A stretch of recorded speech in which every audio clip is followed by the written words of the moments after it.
He took a step closer, his eyes blazing with a fire she had never seen, his hand reaching for her cheek. He didn't know this moment would change everything, that this orphaned girl was about to shatter the walls he had built around his heart for 5 long years. But as he leaned in, one question remained. Could the light of one vibrant soul truly banish the shadows from another? Before we carry on, please hit the subscribe button to make my day, and let me know where you are watching from in the comments. The vast, somber library of Ravensdale Manor was a world of silence.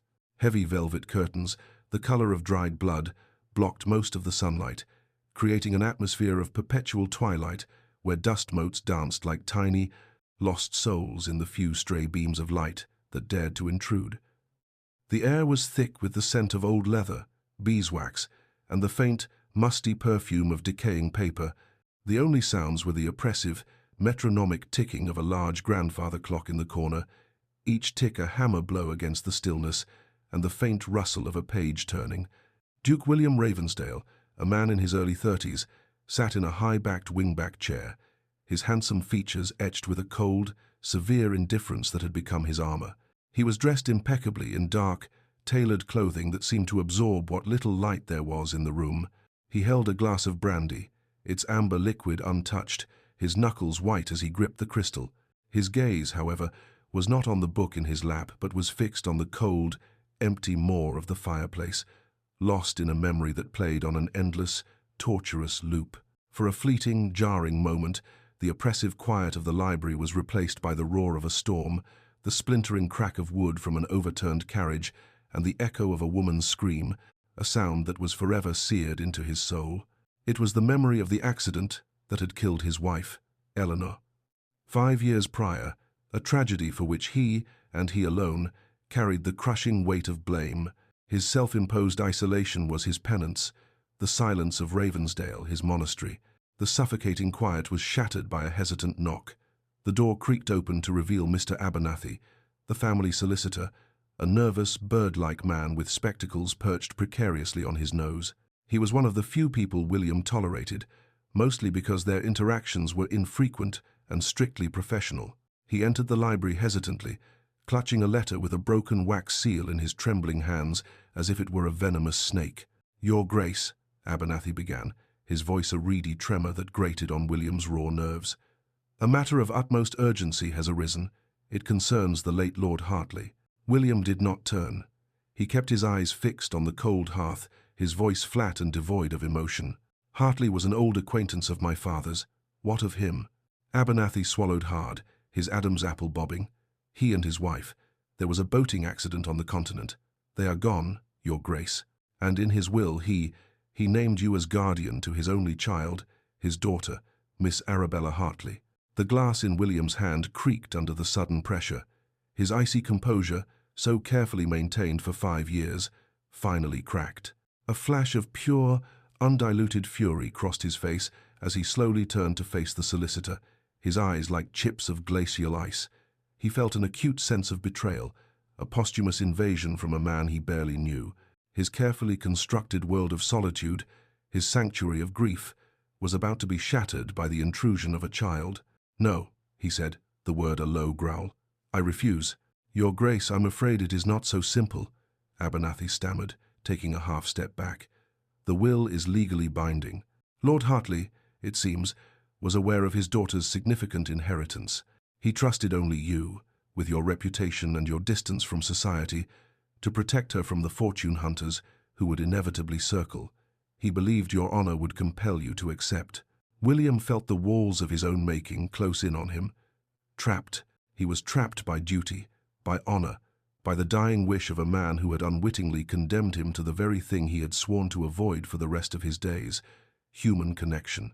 The scene shifted to a rattling carriage making its way along the winding, rutted road toward Ravensdale Manor. Inside sat Miss Arabella Hartley, 18 years old and newly orphaned. Despite the fresh, raw wound of her loss, her eyes, the color of a summer sky, held a spark of resilient, unquenchable life. She was not the fragile, weeping creature one might expect. She was a young woman of quiet strength, her hands clutching a worn, leather-bound sketchbook to her chest as if it were an anchor in the turbulent sea of her new reality. Beside her, her kind, slightly flustered governess, Mrs. Gable, wrung her hands, murmuring platitudes of comfort that Arabella barely heard. Arabella mourned her parents with a depth that ached in her bones, but her grief was mingled with a nervous, prickling curiosity about her new guardian. She had only ever heard of him in hushed, intimidating whispers at social gatherings, a figure of myth and speculation known as the reclusive Duke, or, more chillingly, the cold Duke of Ravensdale. She braced herself for the welcome she was sure to receive, a welcome as cold and forbidding as the stone walls of his home. As if summoned by her thoughts, the carriage rounded a final bend, and Ravensdale Manor came into view. It was not a house. It was a declaration. It loomed over the landscape like a stone giant, its grey facade stark against the overcast sky, its many windows like vacant eyes staring out over the moors. It was magnificent and terrifying in equal measure.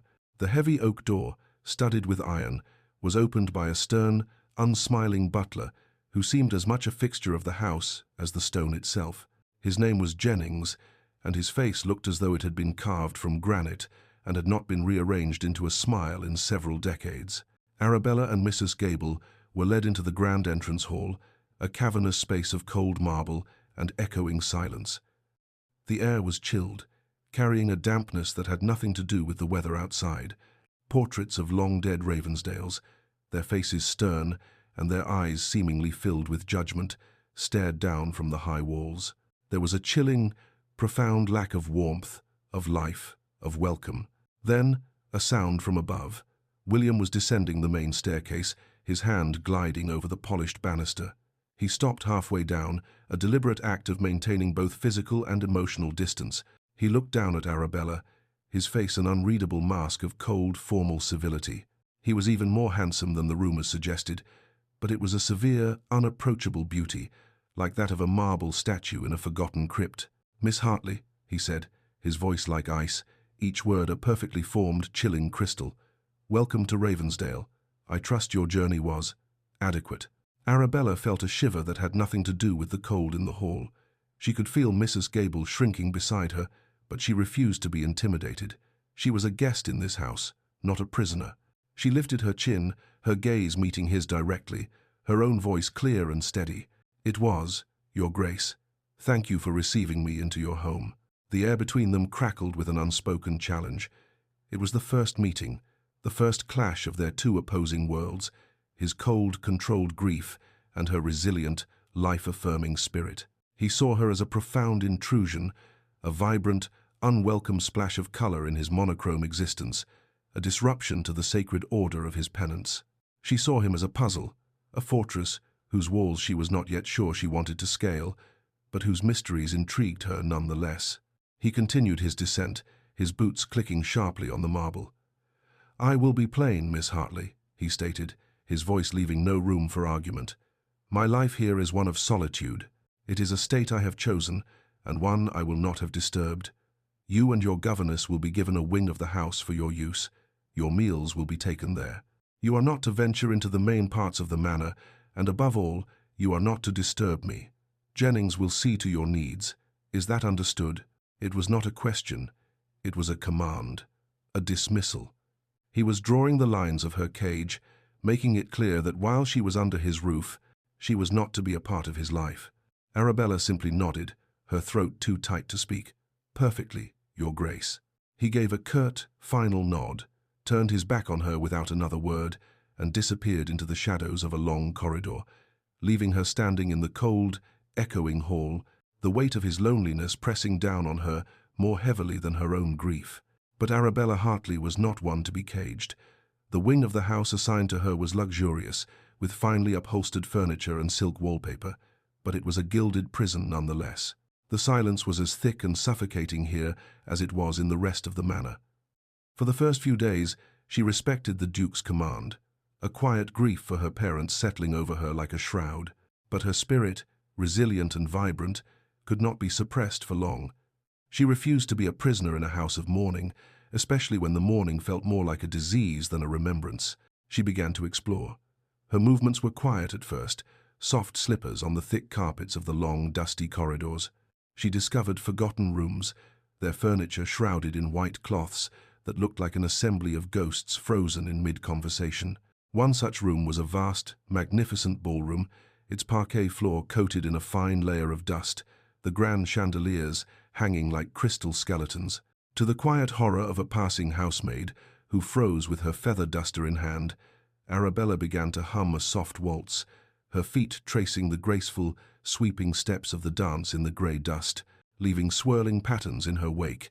It was a ghostly dance, a single living soul in a room that had been dead for 5 years. In another grand drawing-room, she found the curtains as heavy and oppressive as the ones in the library. With a grunt of effort, she pulled the thick velvet aside, throwing open the tall windows and letting brilliant, shocking shafts of afternoon sunlight pierce the gloom for the first time in half a decade. The light illuminated the thick dust in the air, turning the room into a swirling galaxy of golden particles. She made a point to speak to the servants, learning their names, asking about their families, and treating them with a warmth and kindness they had not known from the master of the house since the late Duchess was alive. They responded with shy smiles and a renewed diligence, the faintest spark of life returning to their tired eyes. In his library, William was intensely irritated. He felt her presence as a constant, low-grade assault on the sanctity of his grief. He heard the faint, ghostly echo of her humming through the thick oak doors. He saw the unaccustomed slivers of bright light under his door, a violation of the perpetual twilight he cultivated. He felt the subtle shift in the atmosphere of the house, a lightness, a stirring that he found deeply unsettling. It was a violation of the memory of his late wife, a desecration of the tomb he had so carefully constructed. Finally, he could bear it no longer. He sought her out, his long strides eating up the corridor, and found her in the drawing-room she had just illuminated, her silhouette framed by the blinding light from the window. His voice was tight with a barely controlled anger. "This is not a dance hall, Miss Hartley. It is a mausoleum. I will not have you disturbing the peace of this house." Arabella turned from the window, unfazed by his fury. The sunlight caught in her hair, creating a halo effect that seemed to mock the darkness he clung to. "Forgive me, Your Grace," she said, her voice clear and without a trace of fear. "But a house this beautiful deserves to breathe. It deserves light and music. It is a home, not a tomb." Her words struck a nerve deep within him, vibrating with an uncomfortable truth. He was infuriated by her audacity, by her refusal to cower, yet a part of him, a part he had thought long dead, was intrigued. No one had dared to challenge his worldview, his self-imposed exile, in 5 long years. He stared at her for a long moment, his jaw tight, before turning on his heel and stalking away, leaving the room full of light and her standing in the middle of it, a small, defiant sun in his dark, cold universe. A few days later, her explorations led her to the rear of the manor, where she discovered a high stone wall almost completely obscured by overgrown ivy. A small, rusted iron gate was sunk into the wall, its latch stiff with disuse. With some effort, she forced it open and stepped through, finding herself in a place of profound and melancholy beauty. It was a walled garden, once exquisitely planned, now utterly neglected. It was a perfect, heartbreaking metaphor for the Duke himself. Tangled, thorny rose bushes grew wild, their few blossoms small and pale. Crumbling stone benches were green with moss, and a central fountain, its cherub feature stained with grime, was choked with weeds and stagnant water. It was a place where beauty had been left to die. William, drawn from his library by a flicker of movement in a place no one ever went, found her there.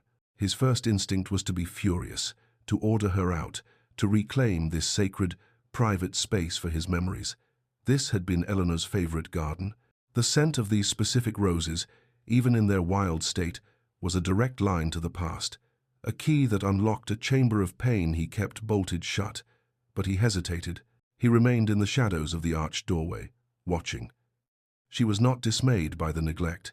She sat on one of the crumbling benches, her sketchbook open on her lap, her pencil flying across the page. She was not sketching the decay, he realized, but the wild, sad beauty of the place, the way a single, determined rose pushed its way through a thicket of thorns. The memory of Eleanor in this garden surfaced, as it always did, but for the first time it was not just a sharp, stabbing pain. It was a bittersweet ache, a gentle sorrow mixed with the ghost of a remembered joy. He saw his late wife, laughing as she pruned these very roses, and then he saw the young woman before him, capturing their lonely resilience. Arabella sensed his presence before she saw him. She did not look up from her sketch, but her voice, soft and thoughtful, carried across the still air. "It's sad, isn't it? So much beauty left to fade away. It only needs a little care to bloom again." Her words resonated so deeply within him that he felt them in his bones. She was talking about the garden, but she could have been talking about him. In a moment of uncharacteristic impulse, a moment that defied 5 years of rigid control, William said nothing. He simply retreated back into the shadows of the manor, a strange and unfamiliar conflict warring within him. The next morning, when Arabella returned to the garden, she found a pair of sturdy gardening shears and a pair of thick leather gloves left just inside the gate. There was no note, no explanation, but a small, knowing smile touched her lips. She knew exactly who had left them there. The following week, Mrs. Gable, whose constitution was not as robust as Arabella's, came down with a heavy cold and was confined to her bed, dosed with broth and blankets. That evening, unwilling to eat another solitary meal in her rooms, Arabella made a bold, audacious decision.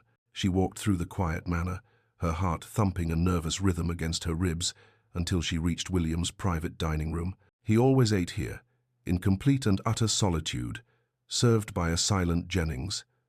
She took a deep breath and knocked firmly on the heavy door. A moment later, it was opened by Jennings, whose normally imperturbable expression flickered with surprise. He saw her, then glanced nervously back toward the Duke, who was seated at the far end of a long, polished table, a single candle flame flickering beside his plate. "Your Grace," Arabella said, her voice carrying clearly into the room. "With Mrs. Gable indisposed, I find myself without a dining companion. I would not wish to impose, but I would be grateful if you would allow me to join you."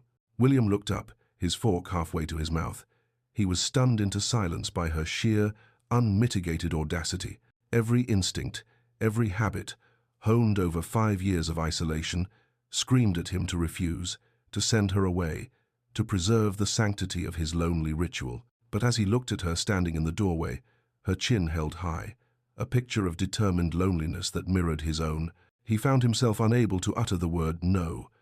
To the utter and profound shock of Jennings, who nearly dropped the wine decanter in his hand, the Duke gave a curt, almost imperceptible nod for a place to be set. The meal began in an excruciating, heavy silence, broken only by the clink of silverware against porcelain. The silence was different now.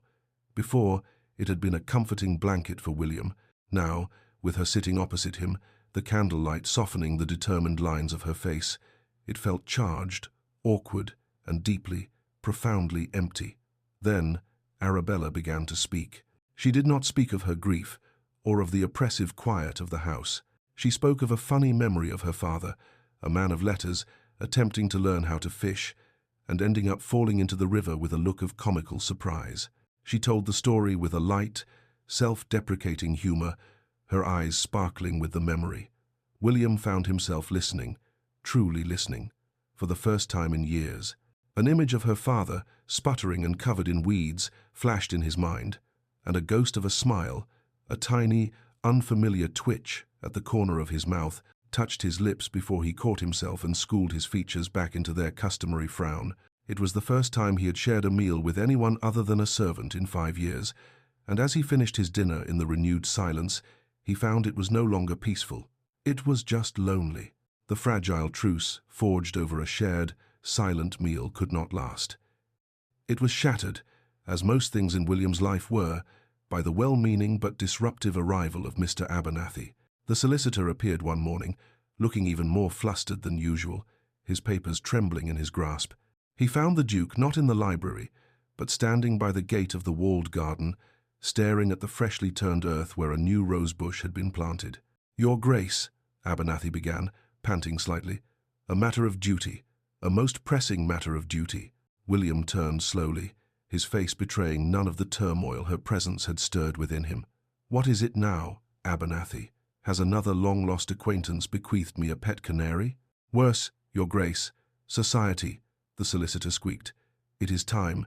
Miss Hartley must be presented for the London season. It is your duty as her guardian to see her properly introduced, to find her a suitable match. It is the only way to secure her future, and, if I may be so bold, to free you of your considerable responsibility. The idea was abhorrent.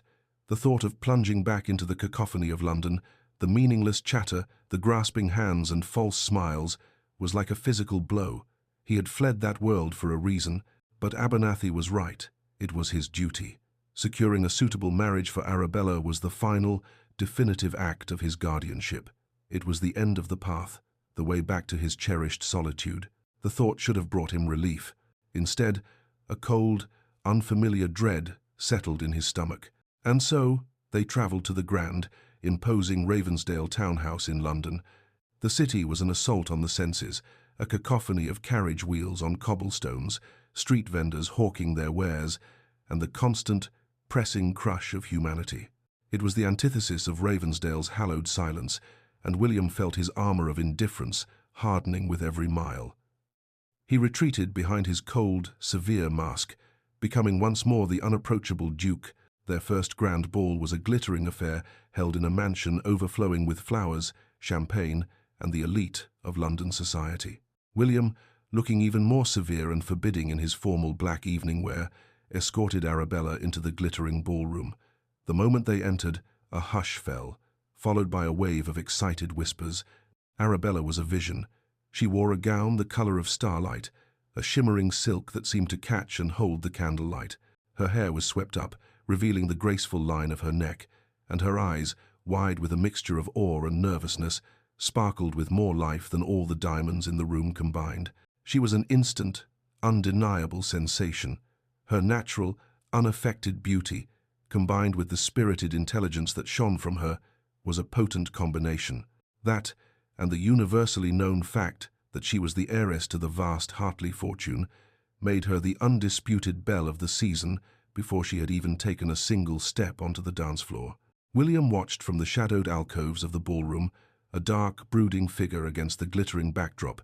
He watched as a swarm of dandies and preening fortune hunters flocked around her, their smiles too wide, their bows too deep. He saw the avarice in their eyes, the calculating way they assessed her as if she were a prize mare at auction. And as he watched, he felt a possessive, unfamiliar pang that coiled hot and tight in his gut. It was jealousy, raw and potent, and it shocked him with its intensity. He told himself he was merely performing his duty, protecting his ward from the grasping claws of a cynical society. He was the guardian, the protector. But as he saw her laugh at something, one of the young bucks said, a bright, genuine sound that was lost in the din, but which he felt in his chest. He knew it was something more. He was not just protecting a ward, he was guarding a treasure he was only just beginning to realize he wanted for himself. From the crowd of admirers, one man emerged with the predatory grace of a panther. He was Lord Harrington, a man who was devastatingly handsome, effortlessly charming, and, beneath his polished veneer, secretly and desperately drowning in debt. He had the kind of smile that could charm a bird from a tree and a reputation for breaking hearts, as carelessly as one might snap a dry twig. He immediately identified Arabella Hartley, not just as the season's belle, but as the solution to all his pressing financial problems. He saw a walking, talking vault of gold. With an expert social grace, Harrington cut through the throng, dismissing other suitors with a charming word or a conspiratorial wink, his focus entirely on her. He bowed low over her hand, his touch lingering just a moment too long. "Miss Hartley," he murmured, his voice a low, intimate purr that was designed to be heard only by her. "You are a breath of fresh country air in this stale, crowded city, a true rose among thorns." Arabella, who was inexperienced in the cynical ways of the London marriage market, was initially taken in by his sophisticated flattery and undivided attention. He spoke of poetry and art, seeming to understand the passions she held so dear. From his position in the shadows, William overheard the comment, and his lip curled in a silent sneer. "A snake in the garden is more like it," he muttered to the glass of untouched brandy in his hand. His protective instincts, now sharpened by the razor edge of jealousy, took over. He began to subtly, icily, intervene. When Harrington signed her dance card for a second waltz, William appeared at his elbow, a towering, cold presence. "I believe Miss Hartley is feeling fatigued," he stated, his voice leaving no room for negotiation, before leading a confused Arabella away. When he saw Harrington leading her toward the relative privacy of a conservatory, William intercepted them, reminding Arabella of an introduction he had promised to make with an elderly, deaf duchess across the room. He cast a literal and figurative shadow over their every interaction, a silent, glowering sentinel. This created a new and frustrating tension between him and Arabella. She saw his actions as controlling and possessive, an inexplicable attempt to sabotage her enjoyment and her chances of making a genuine connection. In the carriage ride back to the townhouse that night, the silence was thick with her unspoken resentment. Finally, she could hold it in no longer. "Your Grace, you were insufferably rude tonight," she burst out, her hands clenched in her lap.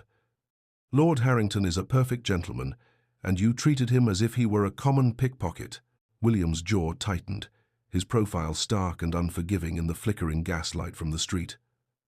"You are a poor judge of character, Miss Hartley," he said, his voice as cold and hard as granite. "You see a polished gentleman, I see a vulture circling a prize. Do not be so naive as to believe his pretty words are born of anything but the knowledge of your inheritance." Her gasp was sharp in the confines of the carriage. "That is a cruel and unfair thing to say. You know nothing about him." "I know his kind," William retorted, his voice dropping to a low, dangerous timbre. "And I will not stand by and watch you be devoured." He fell silent then, leaving her to fume, hurt and confused by the raw intensity of his words and the impossible, contradictory nature of the man beside her. The breaking point came a few nights later, at another opulent ball.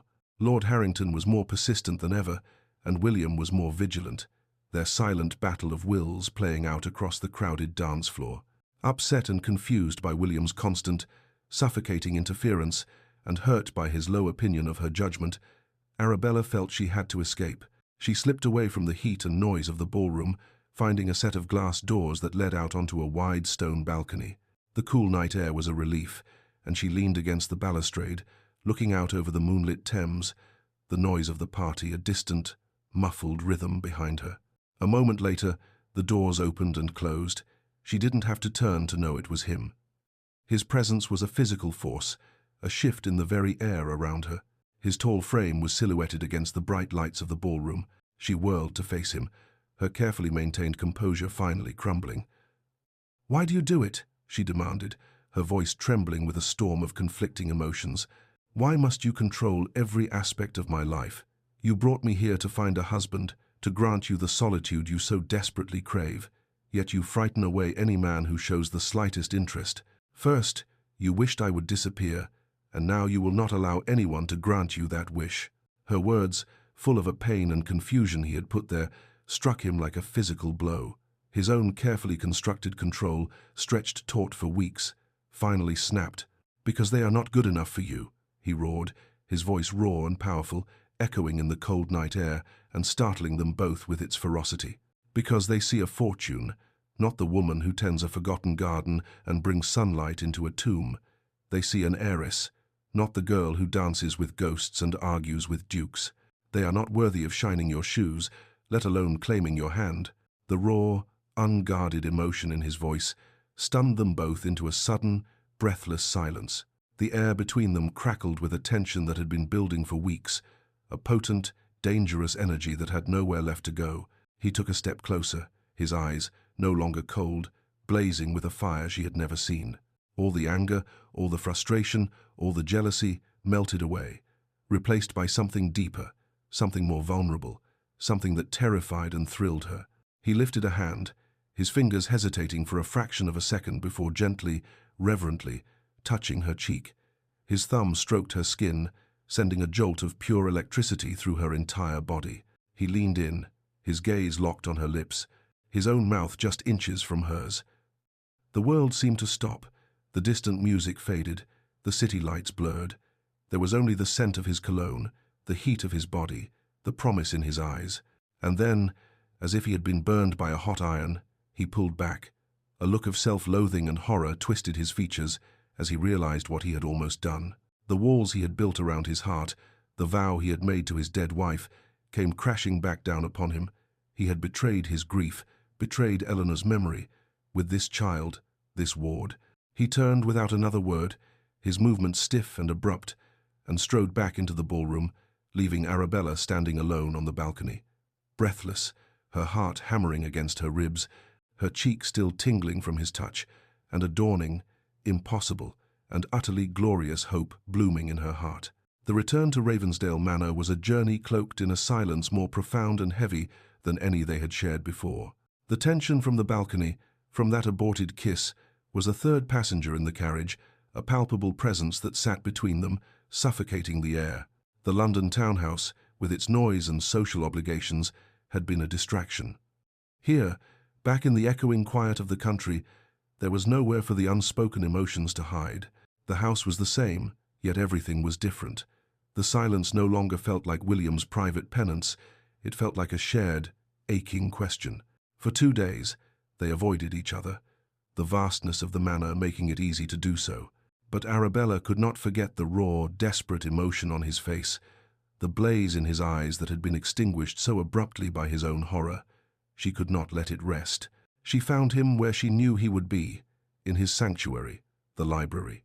He was standing by the window, staring out at the bleak, wind-swept moors, a glass of brandy in his hand, his posture rigid with a familiar, self-inflicted torment. The heavy velvet curtains were, for once, pulled slightly aside, letting in the grey, watery light of late afternoon. She entered without knocking, her soft footsteps swallowed by the thick Persian rug. He did not turn, but she saw his shoulders tense at her approach. She stopped a few feet behind him, her heart a steady, determined drum against her ribs. The time for formal deference was over. "Talk to me, William," she said, her voice soft but firm, the use of his given name a deliberate stone cast into the still waters of their relationship. "Please, don't hide from me any longer. What is it that haunts you so? What did you see on that balcony that made you look at me, at yourself, with such despair?" Her earnestness, her gentle plea, did what his anger and her defiance could not. It bypassed his formidable defenses and struck at the wounded heart of the man within. He flinched as if she had touched a raw nerve, and for a long moment he remained silent, his back a wall of resistance. Then, with a slow, defeated sigh, he turned to face her. The mask was gone. In its place was a landscape of pain, 5 years of unspeakable grief etched into the lines around his eyes and mouth. Pushed by her plea, by the simple, unwavering strength in her gaze, he finally spoke of the past. The words came in halting, painful sentences, like shards of glass being pulled from a barely healed wound. He told her about Eleanor. He spoke of their whirlwind romance, a brief, dazzling period of light and laughter that had, for a time, made even him believe in happiness. He described their deep, consuming love, a love that had felt as vast and untamable as the sea. And then he spoke of the fateful night, the night that had ended everything. "It was her birthday," he began, his voice a low, ragged whisper. He stared at the glass in his hand, not seeing it, seeing only the past. "We were visiting friends. A storm was brewing, a terrible one. The coachman, an old, experienced man, advised against travel. He said the roads would be treacherous, that we should wait until morning." William's knuckles were white. "But I was arrogant, impatient," I insisted. "I wanted to be home, to give her my gift by our own fire. I told the man I was the Duke, and we would leave when I commanded." The confession was agonizing. He paced the room, unable to stand still, the memories washing over him. He described the lashing rain, the howling wind, the way the carriage swayed like a ship in a storm. He spoke of Eleanor's laughter, her hand in his, her complete and utter trust in him, a trust he had so catastrophically betrayed. He recounted the sudden, sickening lurch, the scream of the horses, the splintering crash as the world turned upside down in a chaotic nightmare of darkness, mud, and shattering wood. "When I came to," he choked out, the words tearing from his throat. It was silent. The storm was still raging, but the world had gone silent. She was gone. The doctor said it was instantaneous, that she felt no pain. But I know the truth. He finally looked at her, his eyes hollowed out by guilt. It was not a tragedy. It was not an accident. It was my pride, my arrogance.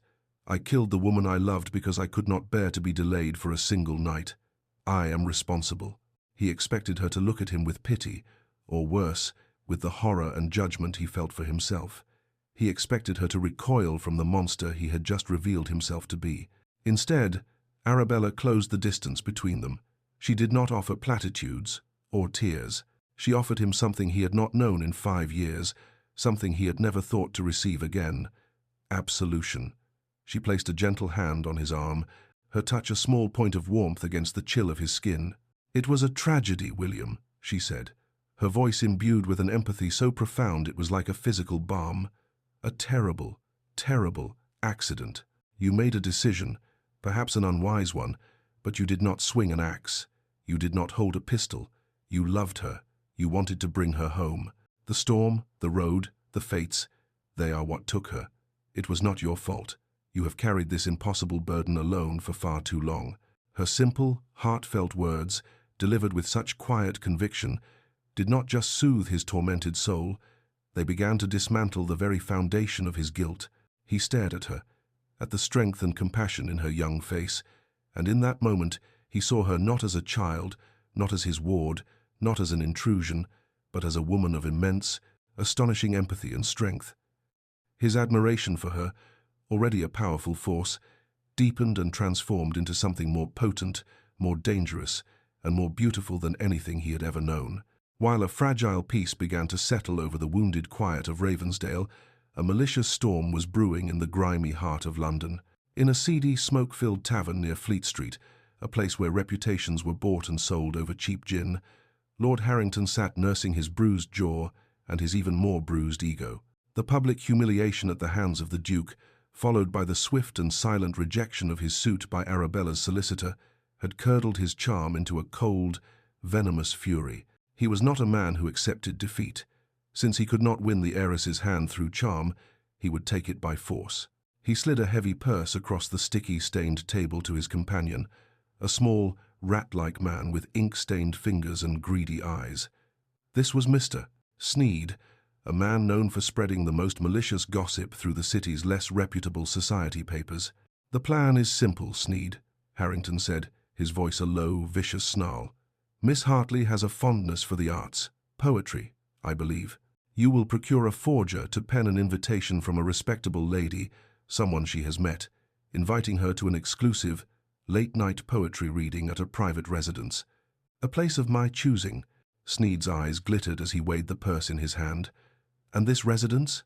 A discreet parlour house I know of, respectable on the outside, accommodating on the inside," Harrington continued, a cruel smile twisting his handsome features. "She will arrive alone. I will be waiting. You, my friend, will be hidden nearby with a reliable witness.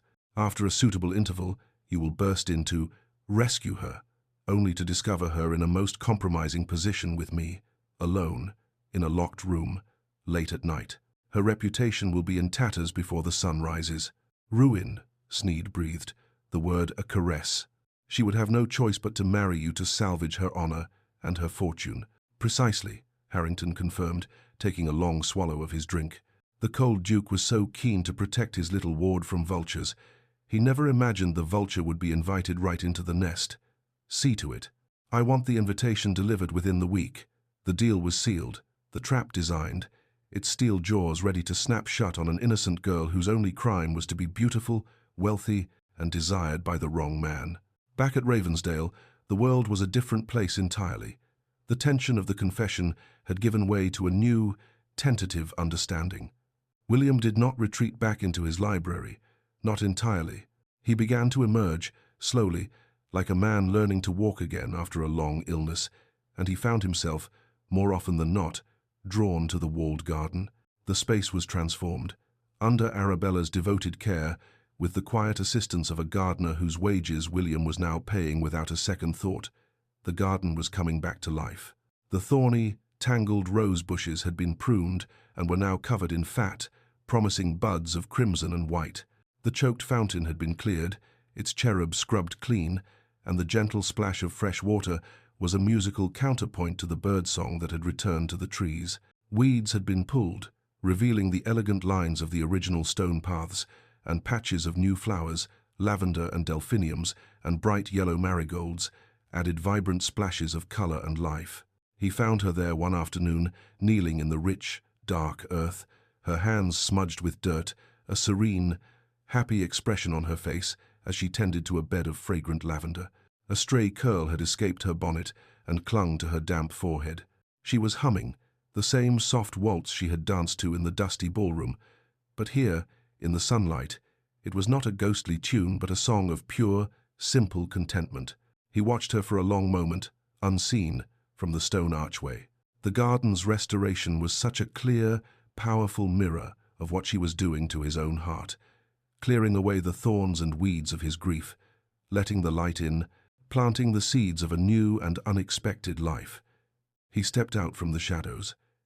She looked up, and her smile was as bright and welcoming as the sun. Instead of just watching, instead of retreating, he walked over, knelt down in the dirt beside her, and took the small trowel from the basket. "Show me what to do," he said, the words feeling both strange and perfectly natural on his tongue. She stared at him for a second, her eyes wide with surprise, before a radiant smile broke across her face. She showed him how to help her plant a new rosebush, a variety with petals the color of a blush. Their hands brushed as they worked together in the cool, damp soil, and the brief, simple contact was as electric as a lightning strike. They worked for nearly an hour in a comfortable, shared silence, a new and profound understanding passing between them in the shared task, in the gentle rhythm of their work. It was a perfect, crystalline moment of peace and simple happiness, a stark and poignant contrast to the malicious, reputation-destroying storm that Lord Harrington was so carefully and cruelly brewing in London. The invitation arrived on a crisp autumn morning, delivered on thick, cream-coloured cardstock. It was beautifully penned in an elegant, looping script, appearing to be from a Lady Danbury, a kind, elderly woman Arabella had been introduced to at one of the London balls. The note invited her to an exclusive, late-night poetry reading at a private residence, promising an evening of intellectual conversation and artistic camaraderie. Arabella's heart gave a little leap of excitement. It was exactly the kind of event she had longed for, a reprieve from the endless parade of dances and superficial chatter. She showed the note to Mrs. Gable, who, having finally recovered from her lingering illness, was pleased that her charge was making such suitable friends. "Oh, how wonderful, my dear," the governess clucked, peering at the invitation through her spectacles. "Lady Danbury is a most respectable woman. You absolutely must go. It will be a wonderful opportunity for you." The invitation was, of course, a masterful forgery, a key part of the trap so carefully designed by Lord Harrington. That evening, filled with a sense of pleasant anticipation, Arabella dressed with care and was taken by carriage to the designated address. Her excitement began to wane slightly as the carriage turned into a less fashionable part of town, a street of tall, narrow houses pressed close together. The address was not the grand townhouse she had expected, but a smaller, more discreet building, its windows dark, save for a single light on the ground floor. A servant in plain livery opened the door before the driver could even knock, showing her into a richly furnished but claustrophobic private parlour. The air was heavy with the scent of stale perfume and cigar smoke. "Her ladyship and the other guests are delayed, miss," the servant said with a bow. "If you would be so good as to await them here." He gestured to a velvet settee and then backed out of the room, closing the door softly behind him. Arabella sat, her hands folded in her lap, a prickle of unease beginning to disturb her cheerful mood. The room was too quiet, the silence too complete. The parlour door opened again, but it was not Lady Danbury or any other guest who entered. It was Lord Harrington. A smug, predatory look was plastered on his handsome face, and in his hand he held a key. He closed the door, and the metallic click of the key turning in the lock echoed the sudden, violent closing of the trap around her heart. In that single, sickening instant, Arabella realized she had been utterly and completely deceived. "There will be no poetry tonight, my dear," Harrington said, his voice a low, triumphant drawl as he advanced on her. "But we will create a story of our own, a rather dramatic one, I think.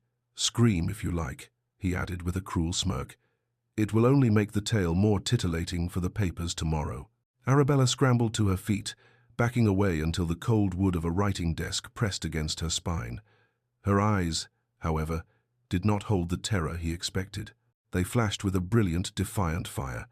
"You are a coward and a villain," she spat, her voice shaking not with fear, but with pure, unadulterated rage. "You will not get away with this," he laughed, a short, ugly sound. "My dear, I already have." He lunged, his hand closing around her arm like a manacle. It was at that precise moment that the locked door did not just open, it exploded inward. The wood of the frame splintered, and the door flew from its hinges, crashing against the far wall with a deafening boom. William stood on the threshold, his large frame filling the doorway, his face a mask of terrifying, cold fury that made Harrington's predatory smirk vanish into a slack-jawed gape.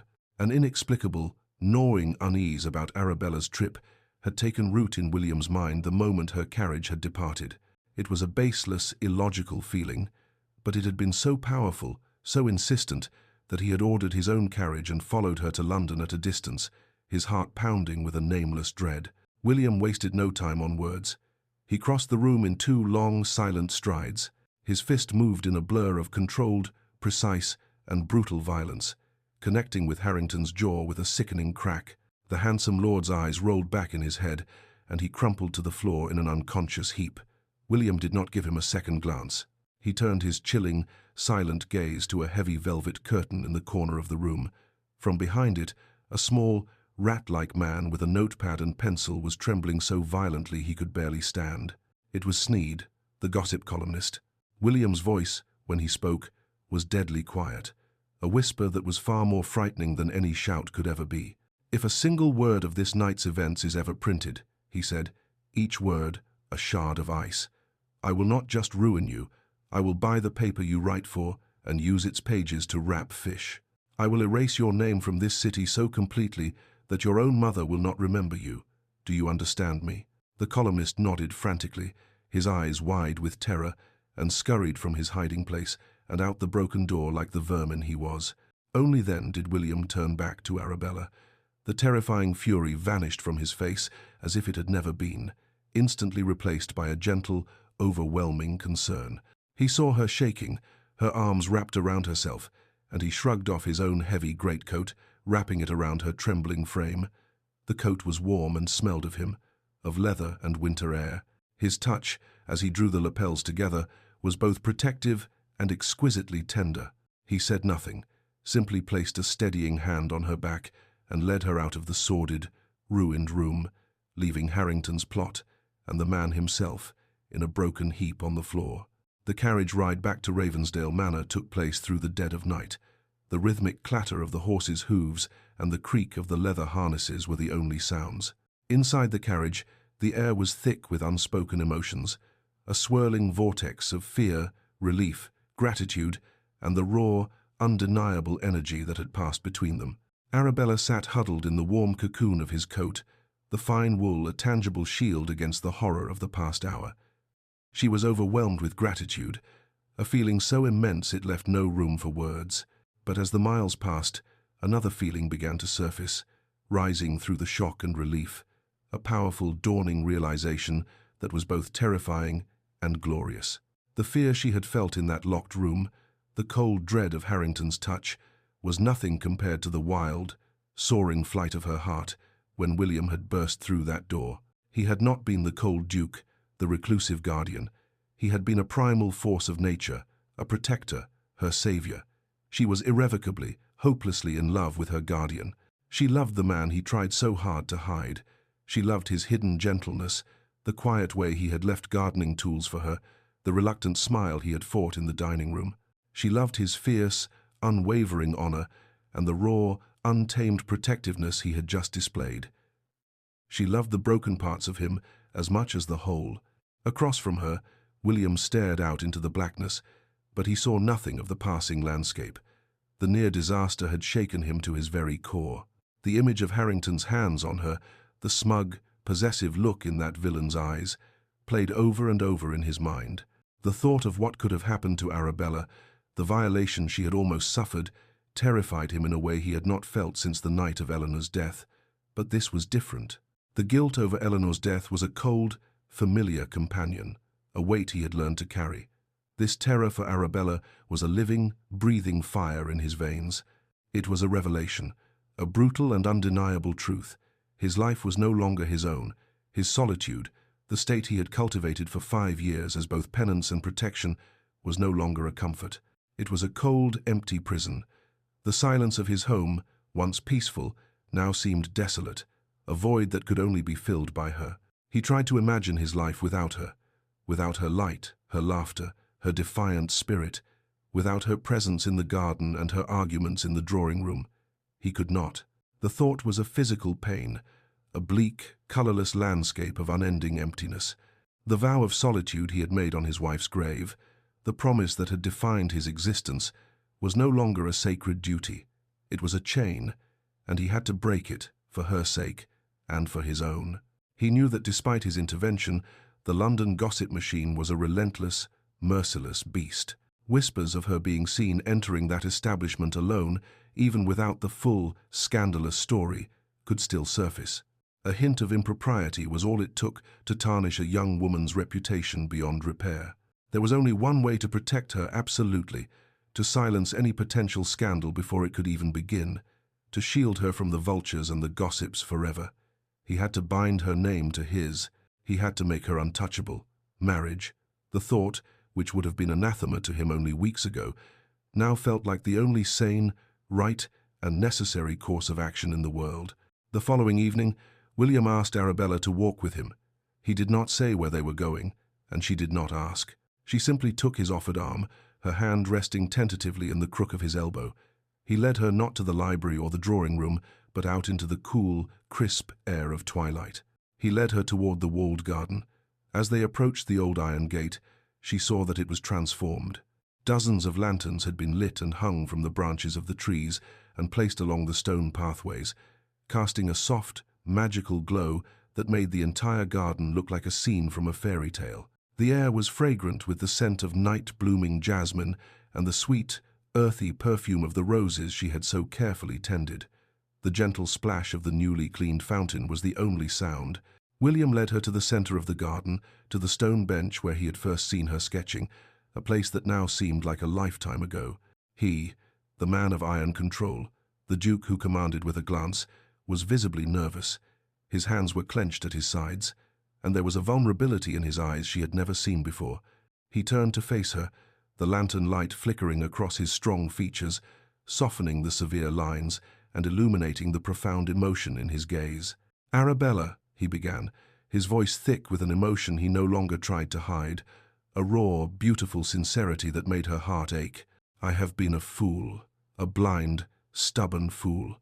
I have lived in the shadows of the past for so long, I forgot what it was to feel the sun. I built walls around my heart so high and so thick, I thought nothing could ever breach them." He took a shaky breath, his eyes never leaving hers. You brought the sun back into my life. You disturbed my silence, and I have never been more grateful for anything.